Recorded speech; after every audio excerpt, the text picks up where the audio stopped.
It's been a long time since I've been here with a video for you guys. Not even quite sure how many of my original subscribers are still here with me, but if you are, I appreciate you guys, so welcome back.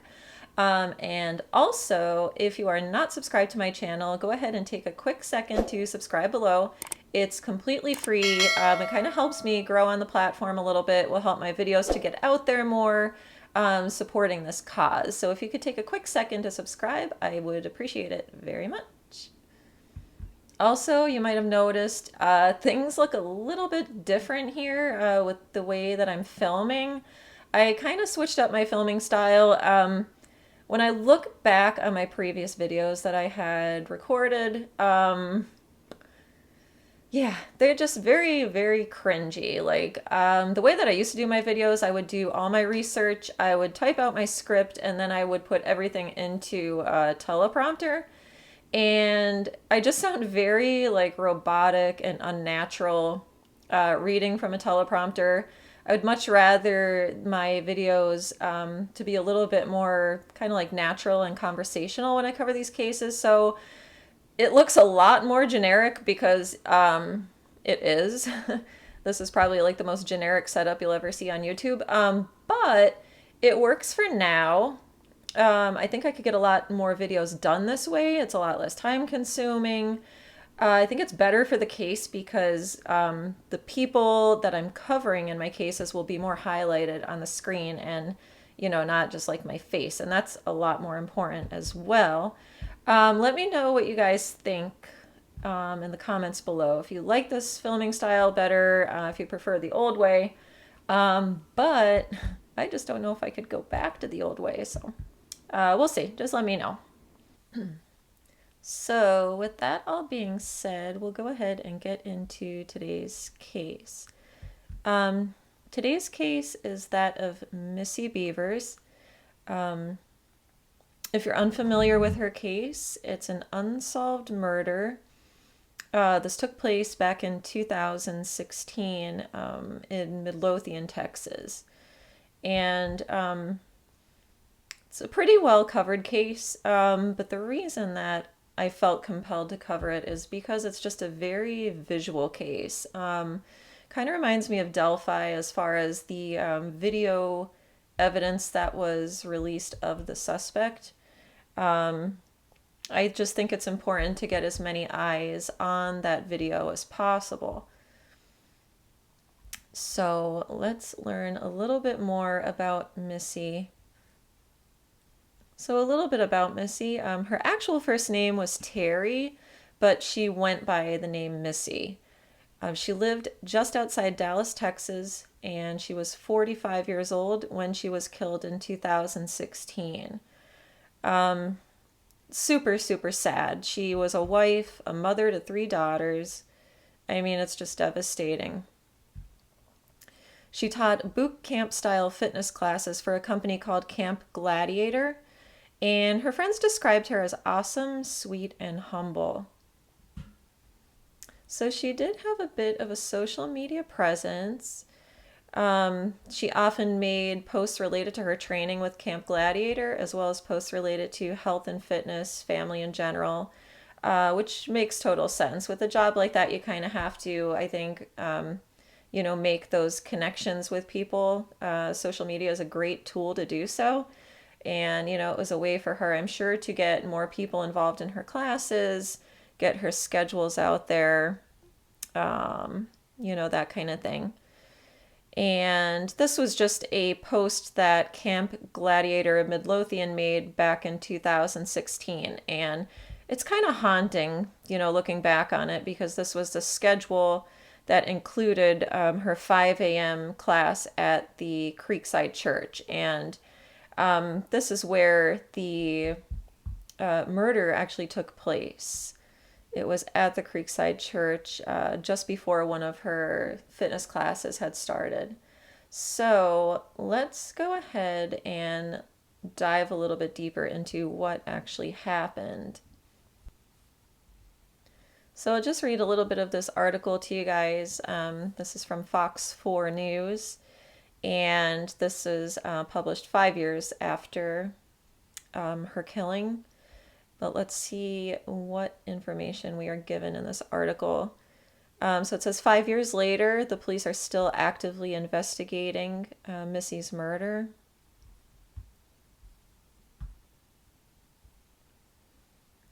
Nearly 5 years after the still unsolved murder of a North Texas fitness instructor, police are still looking for new leads.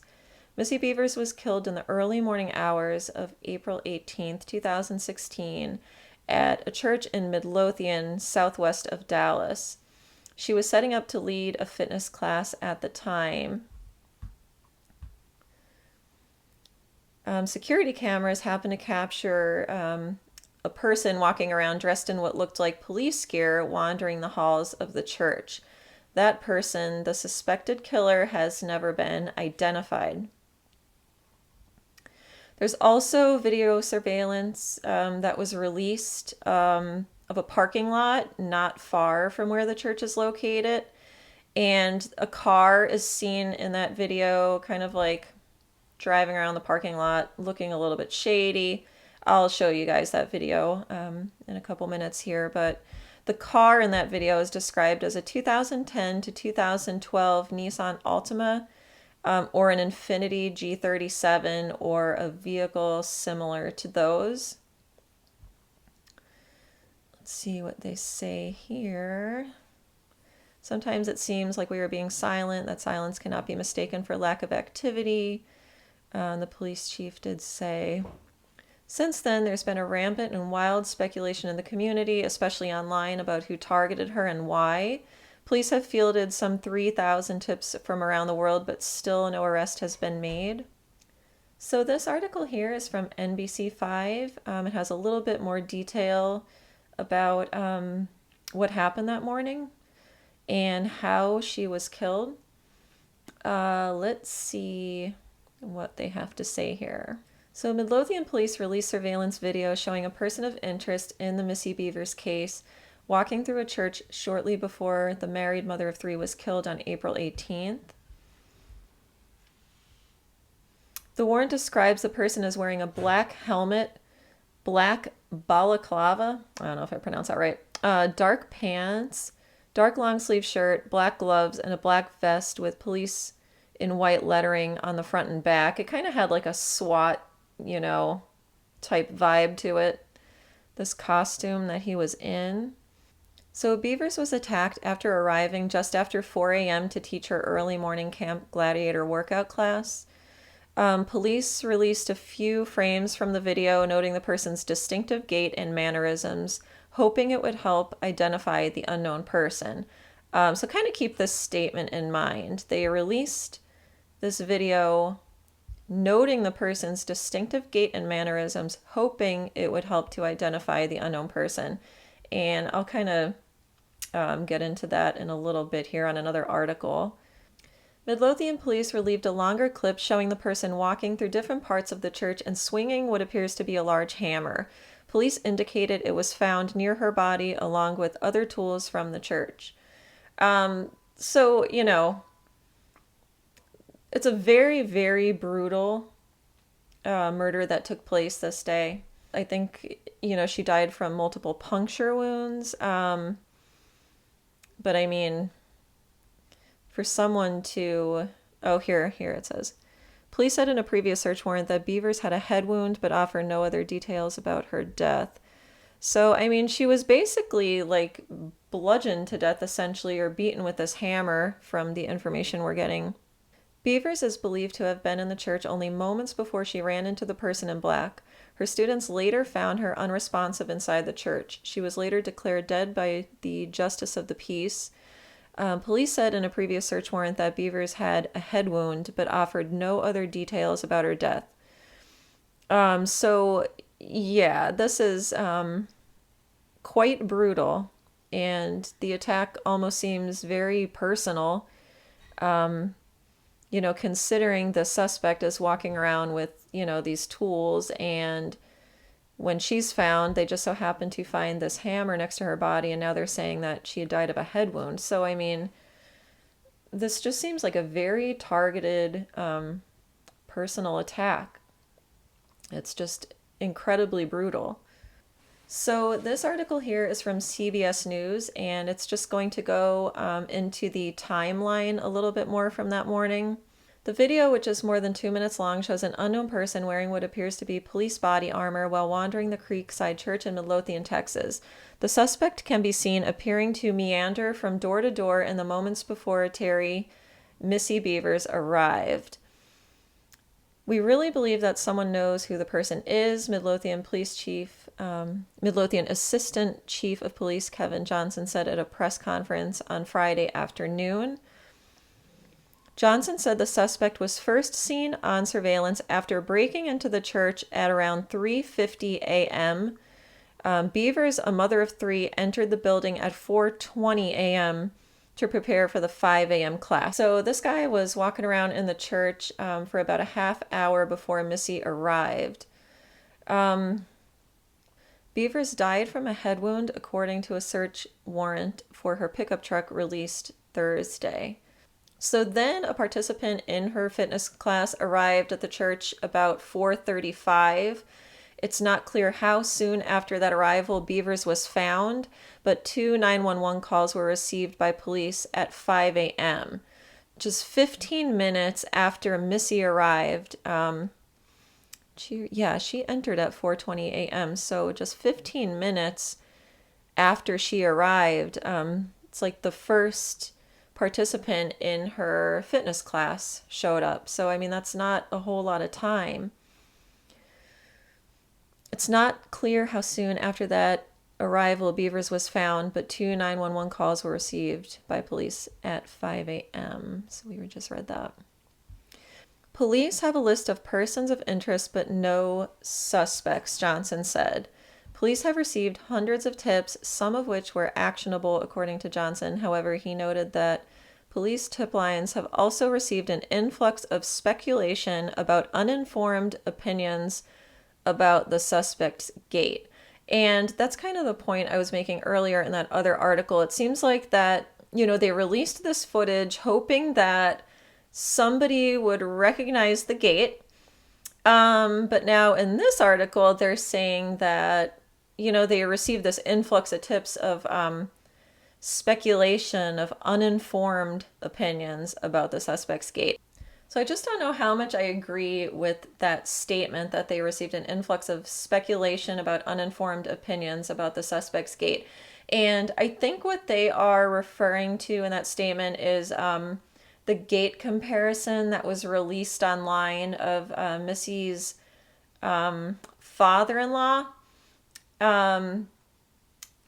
As opposed to, compared to the, they did a side-by-side video of her father-in-law's gait and the gait of the suspect. And I actually think that, there was good reason that they made that comparison. I'll show you the video here in a second if you haven't seen it already. I'm sure you have, but it's a very similar gait. I could totally see why people, would make that observation. I actually think it's kind of, a good thing that people were, kind of digging into it a little bit and making that comparison, because you just never know. I'll show you that video. Now, it's important to note, however, that her father-in-law I believe he was ruled out as a suspect. They could account for his whereabouts at the time. He had an alibi. I believe he was traveling somewhere at that time. So he was ruled out. But I'll show you that video because, I mean, it looks kind of uncanny. I could totally see why people,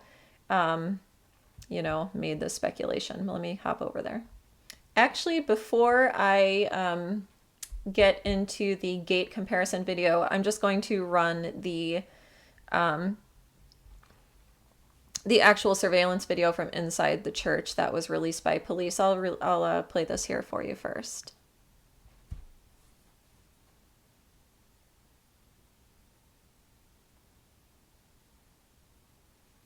So there's our guy.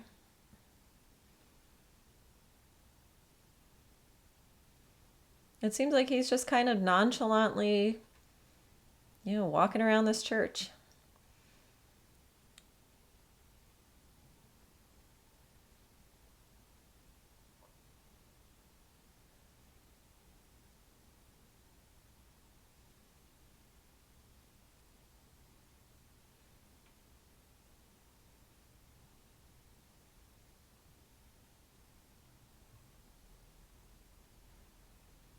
Now, if you could see here, I mean, he has a very distinctive gait. His feet are kind of rotated out. Um, he's got a very kyphotic posture, like the top of his spine, between his shoulders has that rounding. His arms even have like a bit of a swing to them as he walks. So it's a very distinctive gait. I feel like if I personally knew this person, that I would be able to identify them from this video. I don't know. It's a very distinctive gait.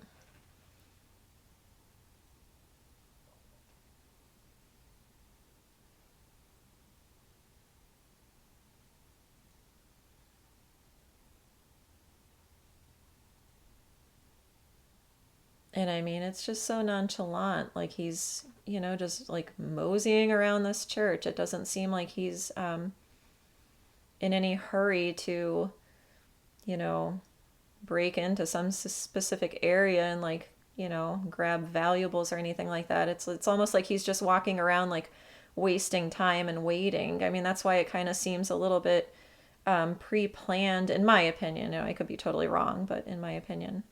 So this is the gait comparison video that was made and put out there online. And I mean, I don't think it's that crazy and far-fetched. I mean, the gait is so similar. He's got the kyphosis, he's got, his feet are kind of rotated out, he's got a little bit of swing to his arms. I mean, I could totally see why people made this speculation.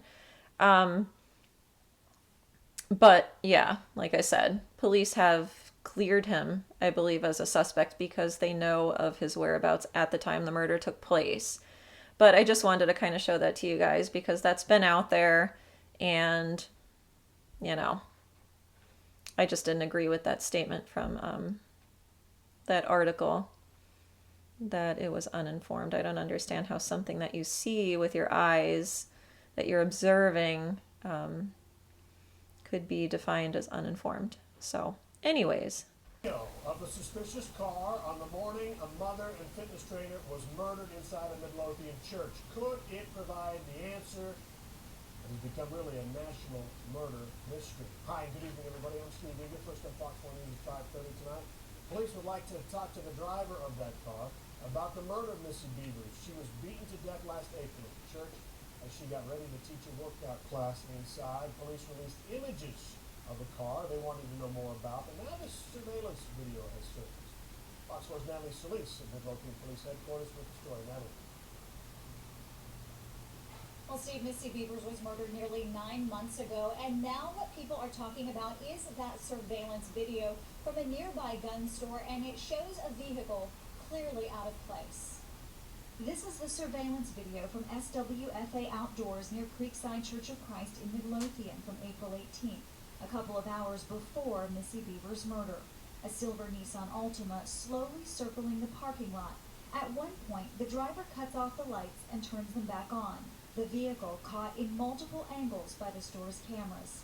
Police say this is the same vehicle seen in a surveillance photo released in May. They say they chose to only release the photo instead of a video because the photo contained what appeared to be a distinctive emblem or sticker on the back bumper. Police say they have yet to ID the car or its driver, but do not think it's tied to Bevers' murder. We need clothes. Missy's husband, Brandon Bevers, is declining interviews, but did talk to Fox 4 when the photo was initially released. I've pretty much exhausted every scenario and every avenue that I can think of who could have done this. This is a murder mystery that has attracted national attention. The killer recorded on surveillance video roaming the halls of the church with a distinctive gait and dressed in police-style garb. The car video came to light after SWFA posted it on YouTube last month. The store's owner says he immediately turned it over to police after the murder, but it was only recently posted online after an attempted break-in.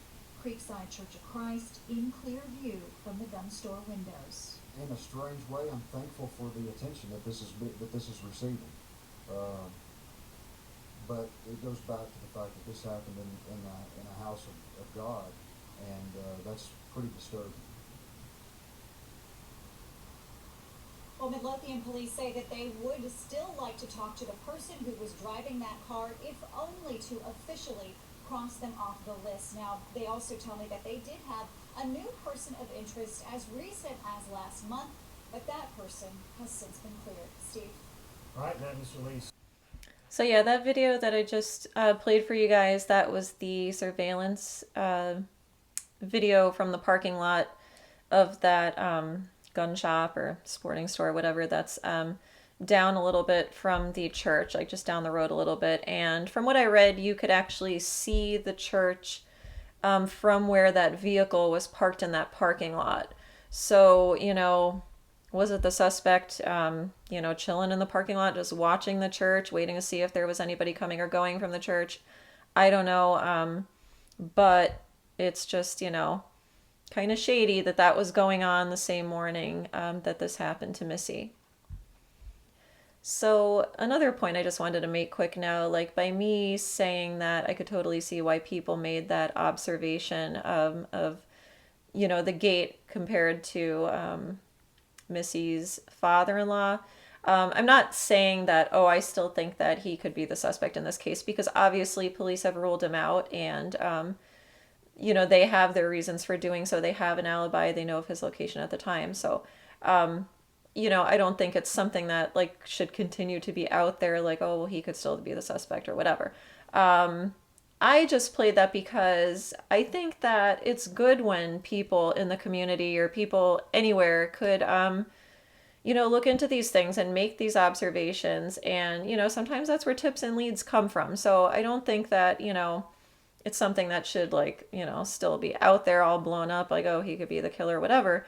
But I think it's good that people are at least making those observations, and, you know, as long as they're giving it to police so that police could do their due process with it, you know, I think it's a good thing. Maybe someone along the way will have something else to show police that proves to be helpful in the case. So that's kind of all like where I was going with that.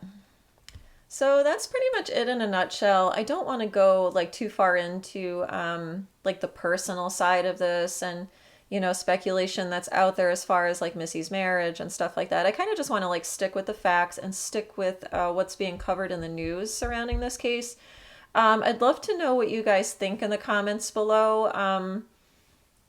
It's just like such a perplexing case. I mean, there's so much video evidence that's out there, but still just no answers. And, you know, with this guy with this very distinctive gait, you know, this car that was driving around in that parking lot with this like bumper sticker or whatever that could be identified. It just seems like there's so much there that's right before our eyes, but I don't know, nothing's come of it yet. And I'm sure a lot of it obviously has to do with the fact that this guy was disguised the way he was. But, you know, still, you'd think there'd be a little bit more out there, but here we are. So I think it's important to get it out there. I had one more point that I wanted to bring up, but like now I can't remember what it was. Oh, yeah. So I think it's still out there that people still don't know, you know, if this could be a man or a woman. So there's also people that think, oh, it could be a woman dressed in this costume or whatever, or it could be a man. To me personally, it just looks more like a man. It kind of looks like a frumpy, sloppy, I don't know, guy that, you know, just, I don't know. You know, the posture to me even looks a little bit more masculine. I don't know. I just don't think it looks like it could be a woman, but anything is possible. So, you know, just have to keep our minds open to the possibility that it could be. So that's pretty much all I have for you guys for today. Like I said, I'm just kind of sticking with the facts and what's out there in the news. I don't want to go too far into like the speculation side of it.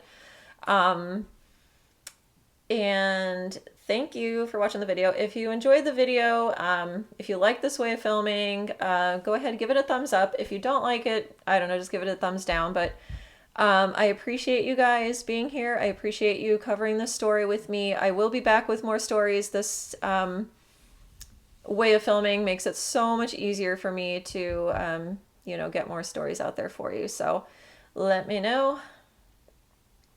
So yeah, I appreciate you guys, and I will see you in the next video. Bye-bye.